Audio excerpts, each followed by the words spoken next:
Oke, saudara-saudaraku sebangsa dan setanah air, sesuai dengan janji saya bahwa seputar isu edisi ketiga saya akan membahas tentang kafir. Pertama-tama salam NKRI dari saya. Jadi kali ini saya ingin membahas salah satu isu yang cukup panas belakangan ini, yakni isu kafir. Yang pertama, apa itu kafir? Ya, tafsiran yang paling tren dan yang paling sering kita dengar adalah tafsiran menurut versi Al-Quran atau kitab suci agama Islam, yakni mengingkari, menutupi atau menyangkali atau menolak kebenaran. Itu arti dari kafir. Nah, sekarang kita lihat di Indonesia ada 5 agama yang disahkan menurut Undang-Undang Negara Kesatuan Republik Indonesia. Yang pertama, agama Islam. Yang kedua, agama Kristen. Yang ketiga, Katolik, Hindu, Buddha, dan yang terakhir Konghucu. Sekarang kita lihat bagaimana pandangan pemeluk agama Islam terhadap pemeluk agama lain. Sebaliknya, bagaimana pandangan pemeluk agama lain terhadap agama yang lain juga, gitu ya. Dari sudut pandang agama Islam, memandang agama Kristen, Katolik, Hindu, Buddha, Konghucu. Dari sudut pandang agama Islam, memandang agama-agama ini sebagai kafir. Apakah benar? Apakah benar bahwa agama-agama ini kafir? Oh, benar. Benar sekali. Benar menurut pandangan agama Islam. Sekarang bagaimana pandangan agama Kristen terhadap agama-agama lain? Sama. Meskipun tidak diekspos ke publik. Tapi pandangan pemeluk agama Kristen terhadap agama-agama yang lain sama juga, kafir. Bagaimana pandangan pemeluk agama Katolik terhadap agama-agama yang lain? Sama, kafir. Bagaimana pandangan agama Hindu terhadap agama-agama yang lain? Sama, kafir.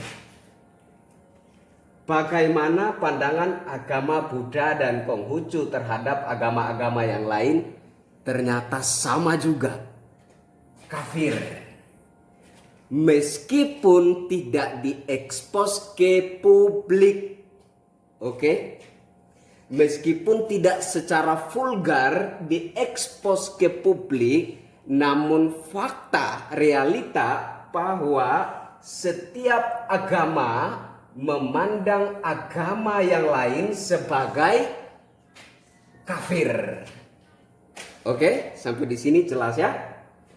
Nah, bagaimana seandainya negara membiarkan agama-agama ini saling menghakimi dengan dasar tadi, yang ini memandang ini kafir.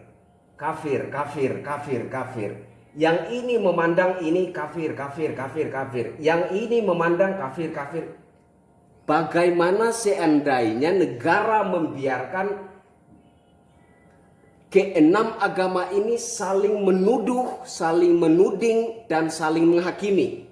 Maka bisa dipastikan bahwa kekacauan yang luar biasa akan terjadi yang tentu saja akan menghancurkan yang namanya kesatuan.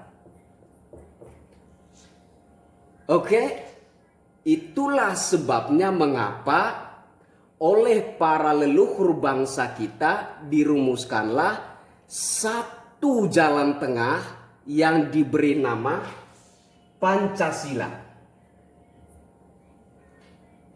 Sila pertama, ketuhanan yang Maha Esa. Ternyata bahwa konflik sentimen sara, konflik sentimen agama bukan baru saja terjadi di zaman kita. Ternyata konflik sentimen agama ini sudah terjadi bahkan di zaman Presiden Bung Karno. Itulah sebabnya Bung Karno pernah meninggalkan sebuah warisan, sebuah wejangan kepada seluruh bangsa Indonesia. Saudara-saudaraku, kalau jadi Islam jangan menjadi orang Arab. Kalau jadi Kristen jangan menjadi orang Yahudi. Kalau jadi Hindu jangan jadi orang India, dan seterusnya. Itu suatu nasihat, suatu wejangan yang telah ditinggalkan oleh Bung Karno kepada bangsa Indonesia. Kenapa? Karena konflik sentimen agama ternyata bukan baru terjadi saat ini. Ternyata di zaman Soekarno konflik sentimen agama sudah ada. Itulah mengapa dirumuskanlah yang namanya Pancasila. Nah, bagaimana, pendekatan apa yang telah digunakan untuk merumuskan sila pertama, yaitu ketuhanan yang Maha Esa? Pendekatannya seperti ini, ya. Para leluhur mengumpulkan anak-anak muda bangsa Indonesia pada waktu itu yang terlibat dalam perseteruan sentimen sara atau suku ras agama. Jadi para leluhur bangsa kita mengumpulkan anak-anak muda yang terlibat dalam konflik sentimen sara tersebut, kemudian memberikan arahan dan pandangan yang sehat. Pandangannya seperti apa?